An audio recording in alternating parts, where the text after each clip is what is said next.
Bakit kaya kahit marami ka nang naabot sa buhay, parang may kulang pa rin? Bakit kahit may pera, may trabaho, may pamilya, may tagumpay, may bakanteng spasyo pa rin sa puso? Bakit kahit anong pilit nating punuin ang buhay ng aliw, saya, bisyo, relasyon, tagumpay, parang may kulang na hindi mapunan? Dahil may isang bagay na wala sa atin. Walang iba, kundi ang presensya ng Diyos. Sa Genesis, malinaw na ipinakita ng Diyos ang disenyo ng kanyang nilikha. Ang halaman ay nilikha para sa lupa, ang isda ay nilikha para sa tubig, at ang bituin ay nilikha para sa kalawakan, at ang tao ay nilikha para sa presensya ng Diyos. Nilalang ng Diyos ang tao ayon sa kanyang larawan. Genesis chapter 1 verse 27. At sa Genesis chapter 3, makikita natin na ang kasama ng Diyos ang tao sa hardin. Naglalakad ang Diyos kasama sina Adan at Eva. Nakikipag-usap siya sa kanila, naninirahan siya sa gitna nila. Ibig sabihin, ang natural na tirahan ng tao ay ang presensya ng Diyos. At kapag inalis mo ang nilikhang bagay sa tamang lugar nito, mamamatay siya. Kapag tinanggal mo ang halaman sa lupa, malalanta. Kapag inilabas mo ang isda sa tubig, mamamatay. At kapag inilayo mo ang bituin sa kalawakan, guguho ang balanse. At kapag inilayo mo ang tao sa presensya ng Diyos, magkakaroon ng kamatayan. Kaya maraming depressed, confused, galit, empty, sugatan, lost, hindi dahil masama silang tao, kundi dahil wala sila sa tamang environment. Nang magkasala sina Adan at Eva, nahiwalay sila sa presensya ng Diyos, at doon pumasok ang takot, hiya, pagtatago at pagkasira. Genesis chapter 3 verse 8, nagtago sila sa presensya ng Panginoon. Kapag ang tao ay wala sa presensya ng Diyos, natural ang pagtatago, takot at pagkasira. Kaya kahit anong puno mo sa buhay, kung wala ang Diyos, may kulang pa rin. Mayaman pero walang kapayapaan, sikat pero malungkot, may pamilya pero wasak ang relasyon, may ministry pero pagod na pagod. Bakit? Dahil ang presensya ng Diyos ang tunay na pinagmumula ng buhay. Awit chapter 16:11, sa iyong presensya ay kasaganahan ng kagalakan, hindi sa pera, hindi sa relasyon, hindi sa tagumpay, kundi sa presensya ng Diyos. Kapag ang cellphone ay walang signal, walang connection, walang wifi, walang data, walang battery, patay. Ganoon din ang tao na wala ang presensya ng Diyos.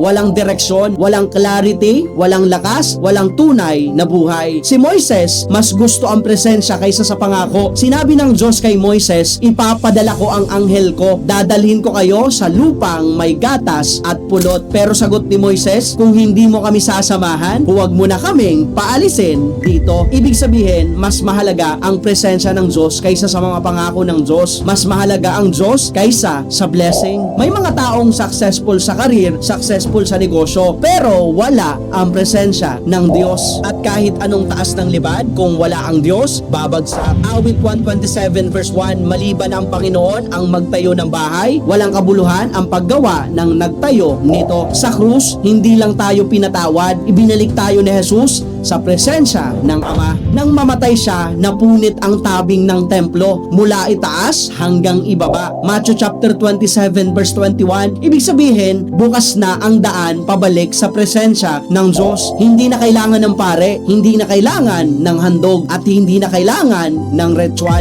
Direkta na tayong makakalapit sa presensya niya. Tanda natin na ang tagumpay hindi nasusukat ng tagumpay ng pera, titulo, followers, bahay, sasakyan. Ang tunay na tagumpay ay namumuhay sa presensya ng Diyos araw-araw, dahil doon nagmumula ang karunungan, lakas, kapayapaan, direksyon at kagalakan. Kaya ang malaking tanong, nasaan ka ngayon? Nasa presensya ka ba ng Diyos, or abala kang hinahanap ang buhay sa maling lugar? Ang isda, kahit gaano kaganda, kapag inilagay sa disyerto, mamamatay. Ang halaman, kahit gaano kamahal, kapag hindi dinidiligan, malalanta. At ang tao, kahit gaano katalino, kasipag, kagaling, kapag wala ang Diyos, masisira.